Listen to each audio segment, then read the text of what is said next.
Opo na, mabait naman siya eh. Sabi naman ni Leah, huwag ka na matakot. Sabi niya, ikamag-anak mo naman yung nagdadala sa akin. Para nga po nagsisi na ako, sana hindi ko na ipinasama kung ganun lang po naman ang mangyari. Maliit po kasi... 5 taon na ngayon mula nang huling makita at makausap ni Yolanda ang anak na si Leah. Pinuntahan ako sa bahay ng pinsan ko rin, ni Edna. Tapos sabi niya, Lan, kung pwede si Leah, ipasok natin sa trabaho para makatulong sa iyo. Nag-aaral ka pa yun?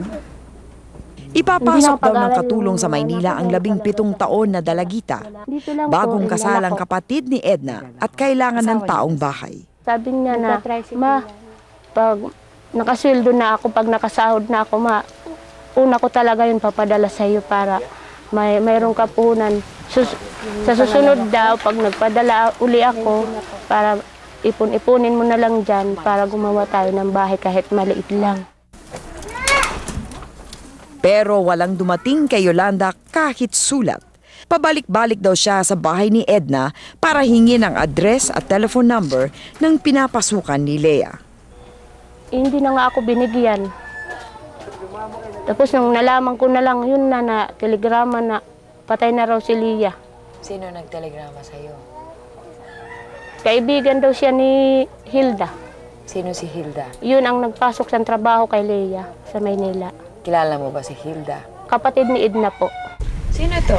Kilala mo to? Namatay daw sa panganganak si Leah. Hindi naniniwala si Yolanda. Wala naman akong nakita. Paano nangyari yung mamamatay? Yung kahit sa sulat, wala naman sulat na... Naniniwala ka bang nag-asawa siya? Parang hindi po eh. Bakit? Kasi kung si Leah talaga nag-asawa at saka totoo talaga po ba nga nag-asawa siya, susulat yun. Meron daw siyang isang anak? Yun naman po ang sabi. Sabi lang po yun. Okay. Naniniwala ka ba doon? Hindi nga pa ako naniniwala eh. Hindi ko naman kasi nakita. Saan palakat na lugod si Leah? Kumada kami kanina. Naisip ni Yolanda magsumbong sa pulis pero natakot daw siya. Sa WESADEF, isang NGO sa Samar, siya lumapit at pinayuhan na magsampa ng reklamo. Pinagbantaan daw siya ng mga kapatid ni Hilda dahil dito. Malapit lang ang kubo ni Yolanda sa bahay nila Edna. Sinadya namin ito. Ibang-iba ang bersyon ng kwento ni Edna at kapatid nitong si Jeffrey. Ang kasama ni Leah umalis ng Samar. Sabi niya, Ed, ipasok mo si Leah para kami magkapera, para kami makagaya ng bahay niyo na malaki. Sabi ko, hindi pwede. Kasi ang kapatid ko, hindi nang-recruit yan.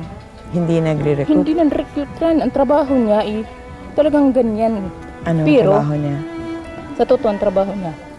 Nagtrabaho dyan sa Bisaya hostess, ha? Ang kapatid niyo? Pero di rito nagdadara. Ano pangalan ng kapatid niyo? Hilda Kasalhay. Yun ba yung inutang? Sabi ni Jeffrey, mula Samar, iniwan niya si Leah sa Quezon para maging yaya ng kanyang anak. Pero pagkaraan ng 1 linggo, lumayas daw ito at pumunta ng Maynila. Magulo ang kwento. Lalo akong naguluhan nang mag-usisa ako tungkol sa trabaho ni Leah. Alam niyo ba kung nagtrabaho sa beer house si Leah? Waray ada. Nagtrabaho ko siya, ma'am, pero waray nagtrabaho siya, ma'am, tapos nag-asawa dayon. Pero doon siya nagtrabaho sa beer house. Sino nagpasok sa kanya? Siya lang, ma'am. Saan? Sa Manila? Sanay na ito, ma'am, sa Manila. Hindi yun ang unang pagkakataon na pumunta sa Manila. Sanay na yun sa pabalik-balik ng Maynila. Hindi pa magluto ang Yolanda. Sabi ni Edna, ibinigay niya kay Yolanda ang address ni Leah sa Quezon at litrato nito. Pero pinunit ng ina. Kasi ang sulat doon sabi, Ma, sa Bisaya ha, ayaw ko nun niyo pag amo nga sira atid na sira tayo tudin. Kay maupay na din akong kamutangan may asawa na ak. Ayaw ko nun pag pinangaran sa miskinano sa era. Kay ako talaga lang nagharayok sa imo kay ikaw kuno irresponsable nga kag anak. Ilan taon na una yung pangalawa mong anak? May isang anak na raw si Leia at namatay ito sa ospital sa panganganak sa pangalawa. Saan yun nabalitaan namatay siya? Tumawag daw. Sino ang Si tumawag? asawa ni Leia Kanino tumawag? sa kapatid ko. Hilda, sa Bisaya, nagpasabot nga si Leia patay na sa ospital sa panduha nga anak. Eh yung tiyahin mo. Sa nangyari kay Leia, si Hilda ang kinasuhan ni Yolanda. Taga-recruit daw ako ng Recruit, yung babae. nakalagay sa ano, Tapos Subpina. ma'am, ang lagay niya doon sa papel ni Hilda, doon sa Recruiter. recruiter daw sa ibang-ibang lugar, nanunguha daw sila. Nabasura ang kaso ni Yolanda. Isang kabarangay at matagal nang kakilala ng dalawa ang napagtanungan namin para malinawan ang lahat. Pag tabo na, Ulila sa ama, mabait daw na bata si Leia at kasundo ng ina.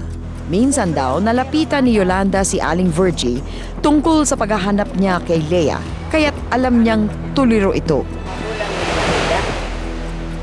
Hindi kilala ni Aling Virgie si Hilda, pero alam niyang pabalik-balik daw ito ng Samar at Maynila.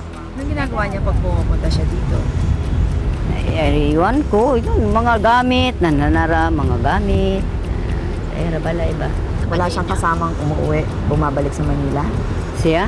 Danay may danay wala. Hindi dara ba, babae. Kilala niya? Kilala ka ni Hilda, ako hindi ko kilala. Diri taga Migara. Kamag-anak ba niya? Diri. Sangkay. Danay itong mga bata pa ba? Magkasama ko sa trabaho. Sa sito mga bata pa kayo nakikitan baga yung palito na mga 17 sa sito. Kay maaram na kadada ambot. Alam kung ano ang trabaho. Kay waray bandida nag silent ang tao ba? Silent dahil sa maraming alam? Mao na. Dadating niya, mga bigla na siya. Para daw ako. Mas naintindihan ko kung bakit parang napakahirap para kay Yolanda isara ang libro tungkol kay Leia. Pag-uwi namin sa Maynila, hinanap namin ang asawa ni Leia. Natunto namin si Jason, asawa ni Leia, sa Pangasinan, kung saan sila nagkakilala noong 2003. Nakilala ko po siya sa pinagtatrabaho niya po. Yung dating 449 po. Ano yun? Anong Beer house po, yung beer house. ano siya doon? Anong trabaho niya doon? Isa rin po doon sa mga babae po doon. Yung tinitable din po. Istambay sa beer house si Jason. Kung minsan nag-e-extra daw siyang waiter. Nagkagustuhan sila ni Leia at nagsama. Ano lang niya na hindi niya daw gusto yung trabaho na yun.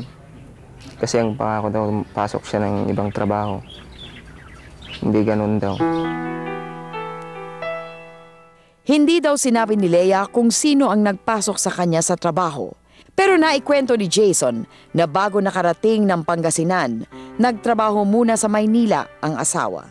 Doon lang daw po, nasa bahay daw siya. Doon lang siya tapos dinala dito. Pero pag may customer naman daw po, pupuntahan lang siya daw doon. Hindi katulong, kasa yun. Kasi Wala pang isang buwan sa beer house, nagsama na sila at tumigil sa trabaho si Leia. Nakilala daw niya si Hilda nang minsang dumalaw ito sa beer house at kinausap si Leia. Kwento ba kung anong pinag-usapan nila? hindi po. Tapos ang sabi lang po, gumawa ka ng sulat, padala sa mama mo. Tapos yung picture niyo. Yan po. Anong klaseng sulat? Sulat po tungkol sa amin ni dalawang ni Leia. Nagsulat si Leia para ipadala sa magulang niya. Magkakilala daw si Hilda at ang may-ari ng bar na pinasukan ni Leia. Pinuntahan raw siya nung dalawa nang mamatay si Leia para kunin ang death certificate at mga litrato nito dahil gusto makita ni Yolanda. Nagpasama na lang kami kay Jason sa puntod ni Leia para maipaalam kay Yolanda ang aming natuklasan. Pero sa sementeryo, Yung mga palatandaan namin kasi wala na po. Tsaka baka natabunan na po kasi ng lupa yun. Pag laging nag-ano ng tubig dito pag umulan. Kaya natabunan na siguro ng lupa, ang hirap hanapin. May lapida daw ang puntod ni Lea pero hindi na namin makita. Huling nakita ito ni Jason kinaumagahan ng libing. Hanggang sa huli, tila sadyang ibinabaon sa limot ang lihim ng dalagitang nangarap makatulong sa magulang at magkaroon ng sariling bahay.